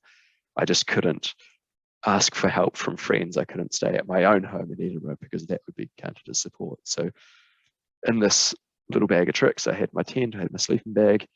I didn't take a cooker. I decided there was sort of enough food and supplies along the way that I could travel sort of light and simply, and mostly based on sort of secondhand gear and the gear that I already had. I got my gear down to about 7 kilograms. You can go a lot lighter, like with all the money in the world, you could halve that if you wanted to, but that was kind of the compromise I was willing to strike in terms of money and weight and safety. But obviously you need a nice colorful, color-coded spreadsheet. And my tip to anyone who wants to go ultralight, the first step has to be cutting your toothbrush in half, because it isn't just about being light, it's about feeling light. And nothing feels lightweight like trying to brush your teeth with half a bloody toothbrush. On the gear front, the accommodation had this little lightweight Chinese plastic tent. The brand is 3F Ultralight. I think it's about 700 or 800 grams. It's not the best tent in the world, but I'd used it all around Europe, and it's had survived some pretty decent storms, so it did me well. The Accommodation Summary, I spent about 9 nights wild camping, and I had 3 between sort of a mixture of bothies and shelters. And I did, have 2 nights of absolute luxury at a hotel in Kilsyth and sort of a campground in Blair Athol. And I tell you, it's so good to take your shoes off, have a shower, get cleaned up, have a proper meal, get on going. Logistics aside, I'm going to buzz through as quickly as I can some of the highlights of the trip itself. So this is me at the very start of the trail. I think this is about 5 in the morning, 11th of September 2020. And as Graham pointed out, the information that Cameron put out originally on the trail was entirely wrong. So the plaque says 470 miles. It was much more like 530 odd, whatever I said earlier. But yeah, it was just me and my backpack and my camera. And after months and weeks of nerves and build up and prep, it's actually such a weight off your shoulders to get going.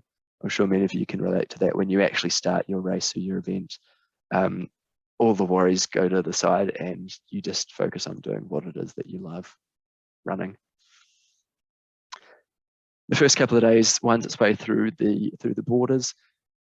Sometime early on day 1, I caught a glimpse of these far off hills, sort of way in the distance, and I was like, oh, that looks kind of familiar. That must be the crags, Salisbury Crags and Arthur's Seat. But geez, they seem so far away. Like, no way am I getting to Edinburgh in 2 days. And lo and behold, about half a day later, I was coming to Melrose and walking up over what were actually the Eildon Hills.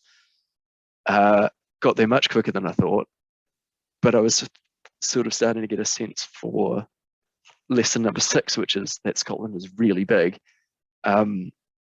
These hills that you can hardly see on the horizon, you're walking all day thinking they're towns and towns away, but they're actually not as far as you thought. And it really put it into perspective for me just how big Scotland is and just how far I was going to have to go, especially when you're zigzagging your way up.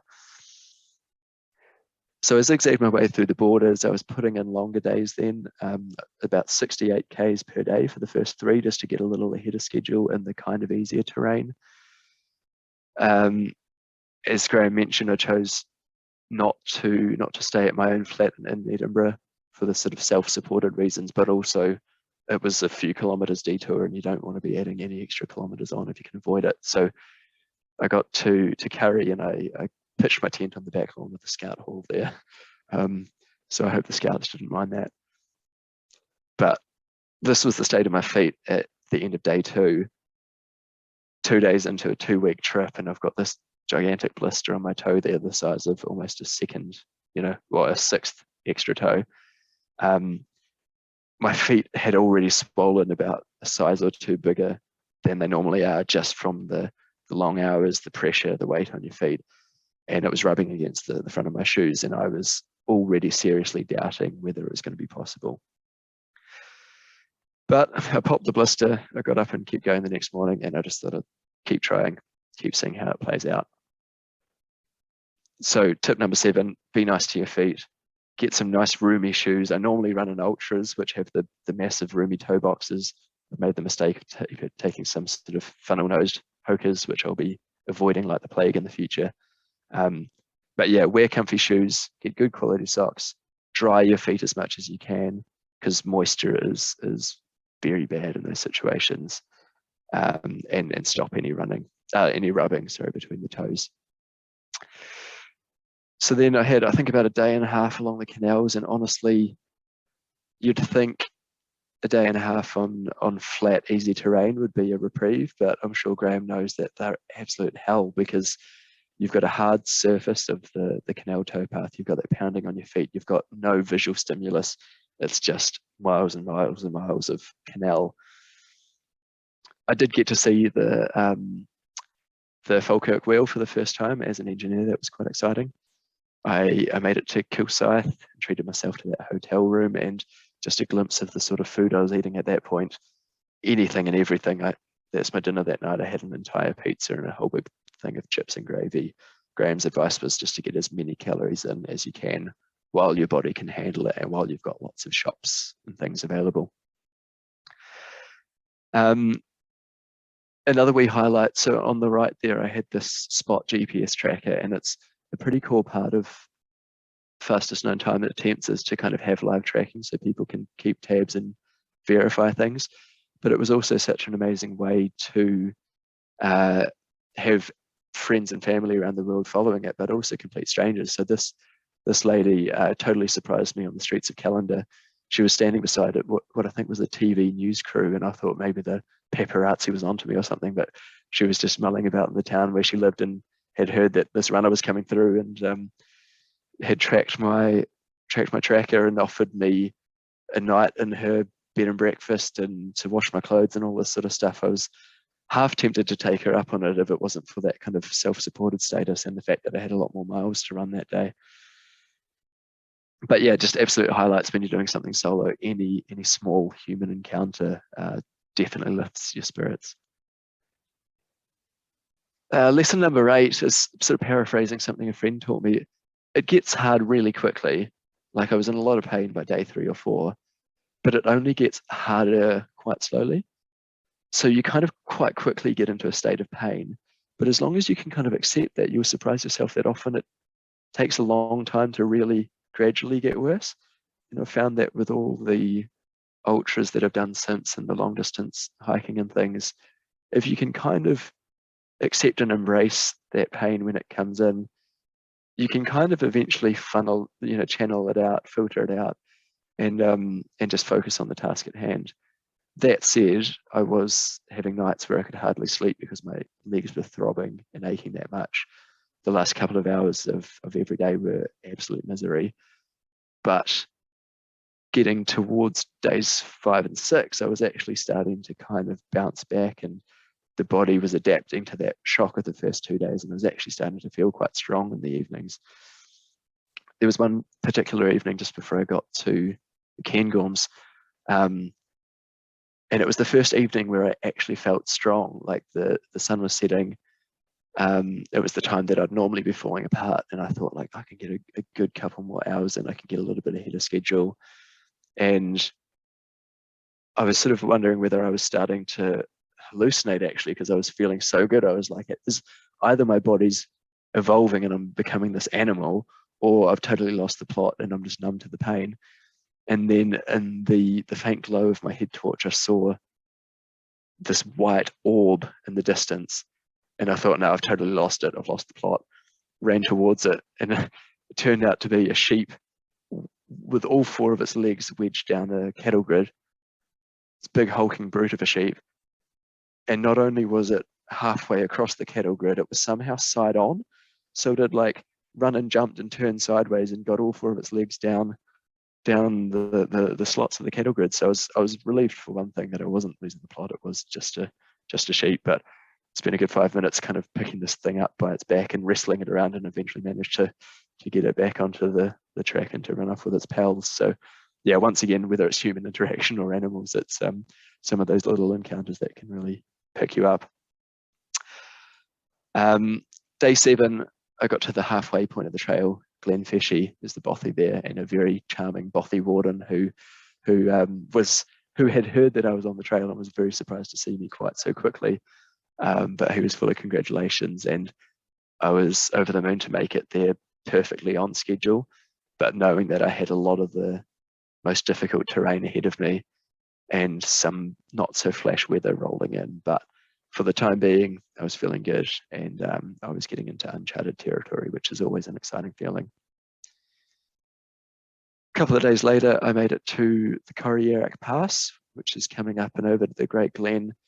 And that, I feel, was really the turning point, where you come from the borders, the central belt, the Cairngorms, where you've actually got quite a few towns and villages that you're passing each day. I wasn't having to carry much food at all. I was seeing people, I was having interactions. But you get to that great big fault line, and then the next phase is the Cape Wrath Trail, and you drop off the face of the map. You're passing a village every other day. It doesn't have shops. If it does, they're closed, or it's got one restaurant that's only open to residents at the hotel, or it's closed for the season or something or other, and it completely changes. But that view on that evening, coming up over the pass, seeing those distant mountains that I was about to run through, and knowing that that was entirely uncharted territory, that was definitely one of the highlights of the trip. So yeah, as I say, Cape Wrath Trail, it's a real doozy. It's tough. There's a lot of off-trail stuff, wide expanses of bog, not a lot of people around, but just phenomenal scenery. This is the Falls of Glomac, like a pretty popular tourist spot, but I just had them all to myself on an evening. It's pretty hard to do it justice and sum it up. It is tough, Cape Wrath, but it's absolutely beautiful as well. I was getting views like these all day, every day. I was walking from dawn until dusk. I was getting sunrises, I was getting sunsets, and just having the time of my life. At that point, so I'd scheduled shorter days further on, knowing that it would be tougher. So I'd dropped down to about 50-kilometer days, but was actually managing to sneak a few kilometers ahead of schedule every now and then, and starting to think maybe I could get my 14-day schedule down to a little under that. With the thought that it was actually going to be a long trip back to Edinburgh, and maybe I needed that time up my sleeve. I'm aware I'm starting to probably run thin on time, but we're getting towards the end of it, so should be all good. So then, yeah, 14 days into the trip, after a hellish long night, bush bashing my way across Cape Wrath in the dark, my final day was 19 hours long. I got to the Cape Wrath Lighthouse, that beacon of hope that had kind of kept me going all year. I got there at 1 in the morning, very, very, very tired and cold and wet. This is the photo of the morning after, because I was not in a state to be really, getting good photos and things in the dark. Fortunately, there's a cafe at the lighthouse that they just keep the door open all day, all year, because it seems wet, tired hikers turn up at all sorts of funny hours, and the lighthouse keepers were not at all surprised or amused to see someone, crawl onto the floor there. So yeah, that's me the next morning, a little bit more of a smile on my face, but still a bit dazed and confused because the journey wasn't over yet. The ferries weren't running because of COVID, the ferry across to Durness. So I had to hike the 16 kilometers back to Kinlochbervie the following day before I could really finish the trip. So having got to the lighthouse, having set the record, having finished my big adventure, I had another half a day in my cold, wet shoes back over that horrible terrain to get back to Kinlochbervie. And that was the point that I could finally put my feet up. I could have a pint, have a big meal of fish and chips and sort of, yeah, celebrate in my little Airbnb. And of course, I had a phone chat with Graham very briefly then, and he was full of congratulations. And once again, thanks, Graham. Couldn't have done it without you. So number 9 out of 10, we're coming towards the end. It was tougher than I expected. It was a whole lot tougher than I expected. But what I didn't expect was that I turned out to be tougher than I ever imagined. And I think that applies to so many things, so many people, and I'm sure many of you have felt this in your events, your races, your adventures. We as runners have this short-term memory. We forget how hard these things are. We sign up for events thinking it's going to be a lot of fun. A lot of times it isn't, and you have to dig really deep. But the you who signs up for that event and the you who doesn't are pretty much the same person. It could be on a knife edge whether you say yes or not. But the toughness and the resilience that it brings out in you by committing and by doing it and by having no choice to pull out because you're in the middle of nowhere and there are no bailout options, it's a really powerful thing. And number 10, we say this a lot as runners, the hardest part is mental, not physical. But to be more specific, the hardest mental part is sometimes the decisions. And when you, especially when you're on a solo trip like this, there are so many decisions constantly. You're constantly deciding whether your feet are heating up and blistering, whether you should be stopping and you know, wrapping up your feet, whether you should eat now or save your rations out to the next town, whether you should set up camp now because you've got a good spot, or whether you should push on for another hour hoping to get a little bit of ahead of schedule. And my advice there would be, as much as you can, make the decisions in advance, because you won't really be in a position when you're that tired and that deep into an adventure to make smart decisions. So if you can schedule things out, maybe it's a bit arbitrary at the time, but it'll give you something to hold yourself to. And what I found was the hardest part was actually getting out of bed in the morning. It was that decision to get up in the dark and put my shoes on. And once I did, and once I got going, it was totally fine. But it was only because I had this schedule to hold myself to.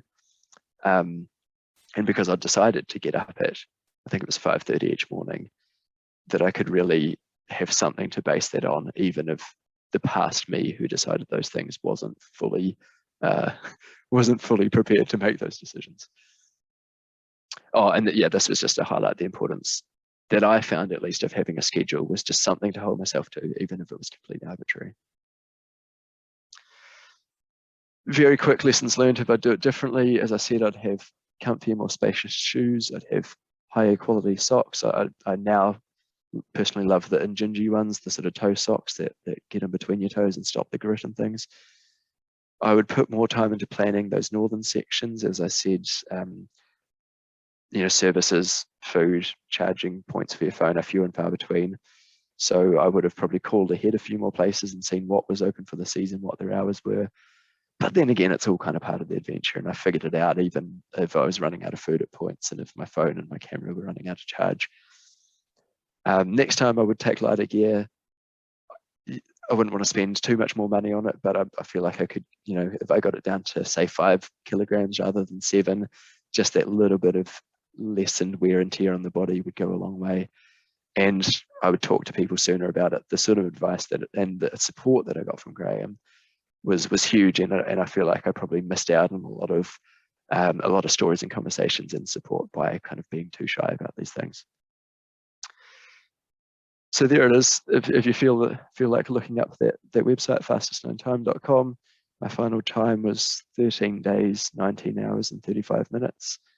That goes up there as a self-supported record. So even if someone does it faster with support, it's kind of nice to know that mine will sort of stay as a standalone in a separate category. I've spoken to Graham about this. We're both in no doubt that a good world-class runner with good support could take it well under 10 days. You know, there's a lot of potential there. Honestly, I would be stoked if someone else came along and gave it a go. I think it's all, you know, it's all part of the community spirit, and I think Graham very much felt the same, that it was, if someone gets out there and has a great adventure, that's kind of what it's all about.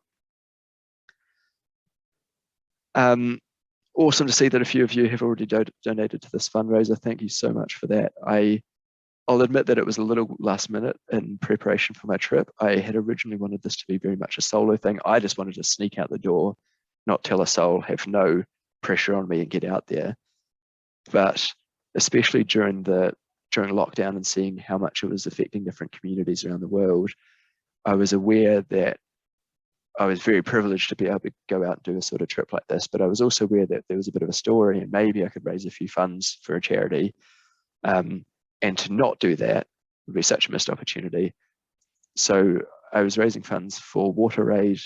They do amazing work, particularly in Africa.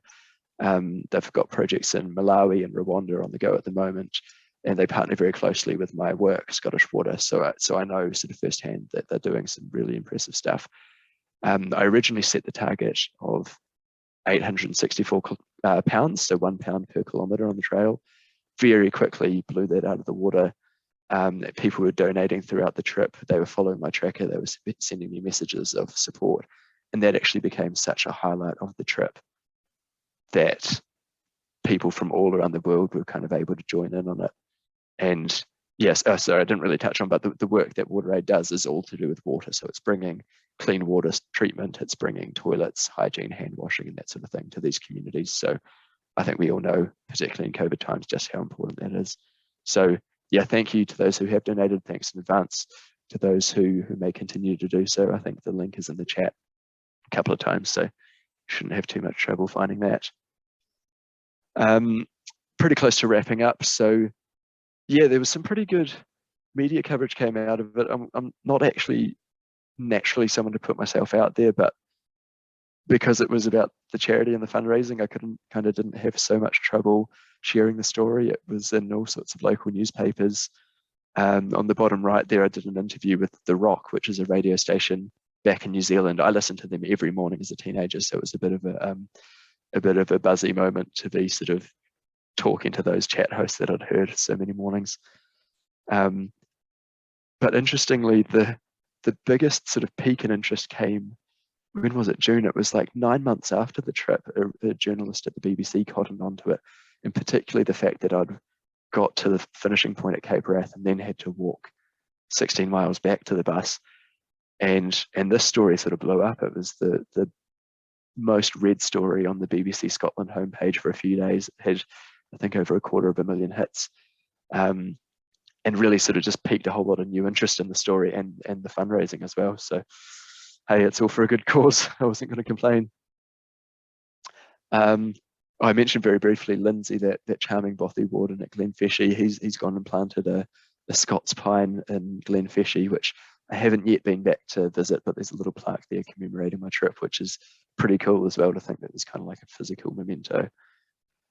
And more or less my final note, Graham touched on it. I made this short film, Dawn Till Dusk. It's about 20 minutes long. I just took a little GoPro camera with me, and I have some filmmaking experience, but kind of just experimented and got a bit creative and pushed my boundaries. There's obviously a lot of me walking past the camera, but a lot of me in the highs and lows of the trip. And I think it's become people have connected to it in quite a cool way because it's so personal and because it's just me and the camera. You feel like you're out there with me. And the response has been absolutely mind-blowing. It's been accepted into 5 film festivals around the world in the last year. I just found out a couple of days ago that it's won an award for Wild Places Film Award by the John Muir Trust at the Fort William Film Festival, which is next month in Fort William. So I'll be there to see it on the big screen, which is, yeah, I'm very much looking forward to that. So I'll put a link in the chat as well if you want to watch that film. It might paint a bit more of a picture of how that trip really unfolded. And yeah, lastly, if you're interested in the story, you can follow me there on Instagram, see my more recent adventures. You can see that film on YouTube along with some other bits and pieces I get up to. If you want to connect, send me an email, ask me some questions. If you're doing something similar, something entirely different, I'm more than happy to offer any advice. If you want to go and break my record, awesome, I'd love it. Feel free to reach out. And yeah, I think I've gone a little bit over time. Sorry, Mark, but hopefully we've got a few minutes for questions if anyone's got anything to chip in there. So thanks for bearing with me. Thanks for listening, and hope you enjoyed that. Cheers. Well, thanks, Matt. That's very, very great talk you've done there. And thanks, Graham, for the introduction. We'll take some questions. I just will remind you that, For the pint of a price of beer, it would be great if you could all go to the link and do the right thing and give a donation. Just a little anecdote for Matt. I was out running. I hadn't met Matt, and thanks to Sally for putting him forward. But Lucas Lefevre, who's become a great distance runner with Carnethy, was out with us with Matt, and Lucas was running along, and I was sort of listening to him chatting to Matt, and Lucas says, "Oh, so you're new to running, are you? Are you interested in distance running?" And I burst out laughing because it just occurred to me that this is a most incredible club we have of people that do things that are incredible. And Lucas, bless him, didn't know Matt from Adam. Lucas is the type of guy that, maybe would go and do what Matt's doing. So I hope it inspires everyone, and open everyone else to some questions if you have some. You need to open your mic to talk.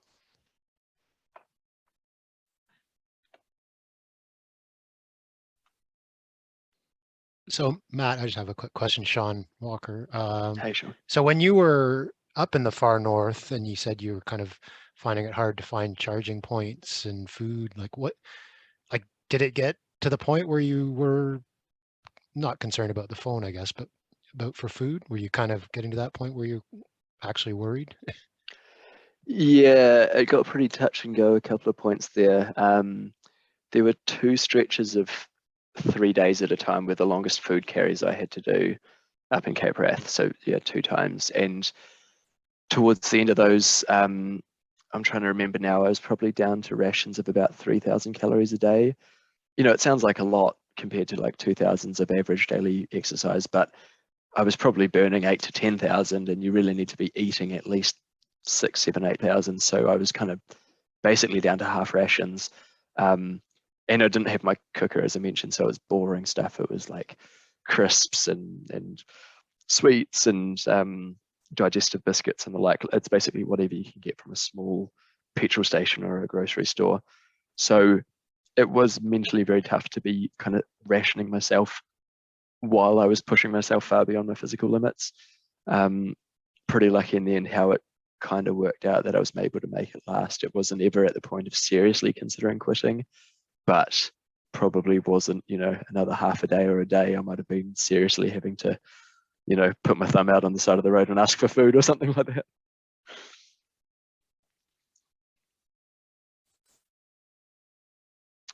Just while anyone else is thinking of their questions, I've got the link to my film on YouTube, so if anyone wants to check that out, feel free. But yeah, any more questions, fire them through.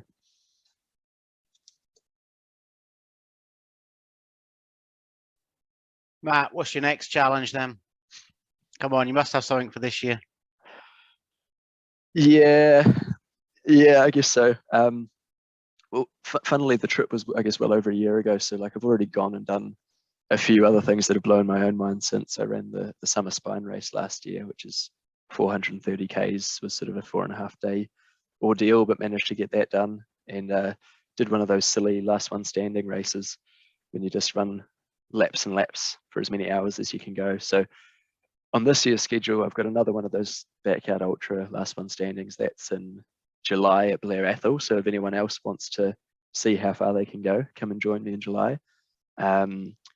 June is the West Highland Way Ultra, should be a bit of a laugh. What else? August, I might go and do an ultra race in Sweden. And yeah, I've got the Edinburgh Marathon in May.